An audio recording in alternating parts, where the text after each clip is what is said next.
Good to see you, Adebayo. Quickly, the Senate has decided to consult their constituents before determining whether they will override President Buhari's veto on the Electoral Act. What do you make of this?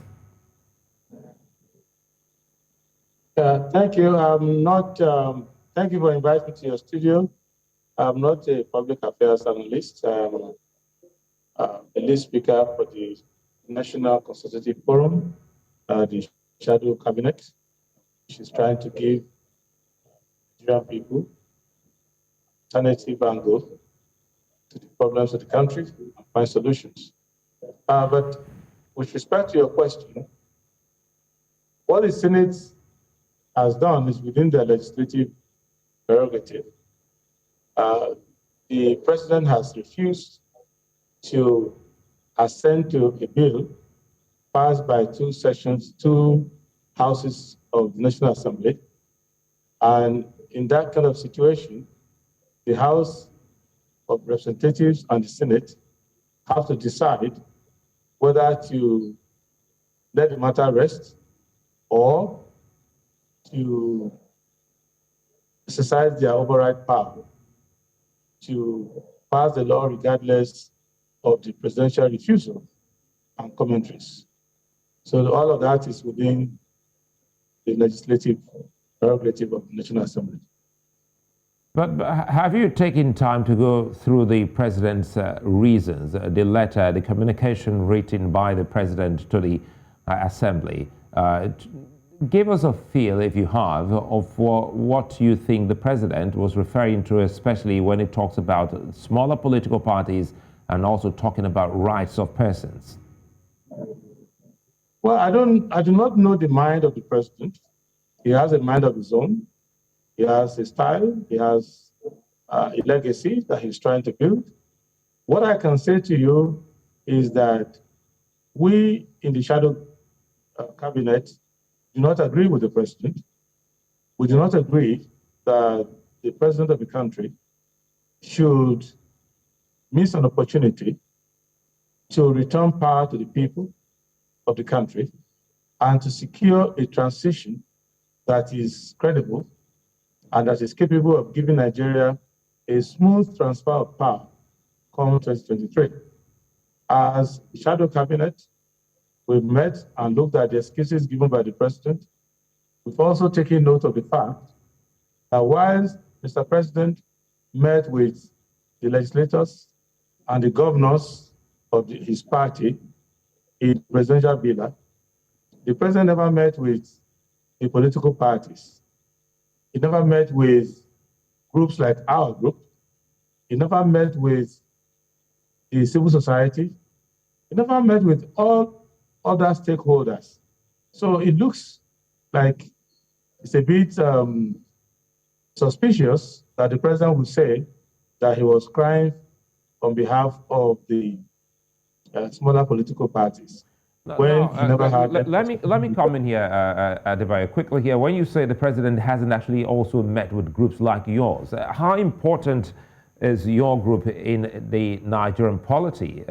Tell us more about your group. Well, we're important enough that you are calling us now to comment on it. First thing you need to know is that the Nigerian people own the transition. The democracy that we practice produced the president. And it is the people like us, people like the National Consultative Forum or Front, and other stakeholders that constitute the electorate. It is political parties that come together to produce any candidate for office, including the president. Majority of the political parties are out of the 18, are the one you refer to as smaller political parties. So these groups are very important because they represent Nigerian people. In a democracy, your importance is not about the office you hold. Your importance is judged by how much you reflect the wishes of the people. And if you look at what the president is giving us excuses, is one writing his letters. We do not write his letters for him. If he has said, I personally do not agree with one thing or the other, how sure are you the president isn't the one writing the letter. A moment ago, you had said you don't know the mind of the president, but you seem to know if the president is the one writing his letters. Yeah, well, because the one signing it, I'm a lawyer, for example. I know that what you sign is the one who took oath of office, is the one who has to assent to the bill. And if anybody wrote the letter on his behalf, he hired that person. So it is his act. So we have to assume that he knows what he's saying. It will be a calamity for a country to say, well, the president is speaking, but we don't know whether the president is speaking. So we have to assume the president knows what he's saying. It just happens that what he's saying right now is undemocratic, is a historic miss. It's a missed opportunity to stamp rule of law, to stamp open democracy, to stamp election security. And he refused to do any of these things. And if you would recall, the president spent 12 years in the wilderness, every day on the streets with people like us. So it's when you are looking at the history of President Buhari's accession to power, you cannot forget people like Tanko Yunusa. You cannot forget about all other people who were marching on the streets with him. Before I let you go, we're almost out of time on those here on the news. Before I let you go, it's still very much unclear what your group stands for. Yes, it's one thing that you're here, you've been invited, but again, it's another thing for you to also let the people watching, let them know the importance of your group in Nigeria's polity. Simply, what our group wants simply is this. We want electronic transmission of results. We want additional securities for the people who are voting. We want credibility in the electoral process.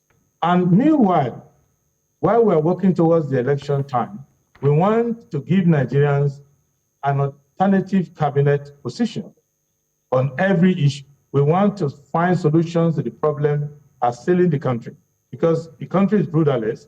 So today we are talking about the refusal to assent to the electoral bill, but on every day, on every occasion, on every opportunity to show leadership, the government is failing in terms of security, in terms of the economy, in terms of just basic access to good governance. So what we are trying to do in our shadow cabinet is to give answers and point to where Nigeria can find hope in this hopeless society like this, and that our society is not hopeless just because the government is brutalist. Our society has hope because we are gathering men and women, young and old, who have the interest of the country at heart, and we form a shadow cabinet to be able to find alternative views so that our people can know that in this country, we have solutions. And come 2023, we do not have to despair further and say, well, maybe the same thing is going to continue.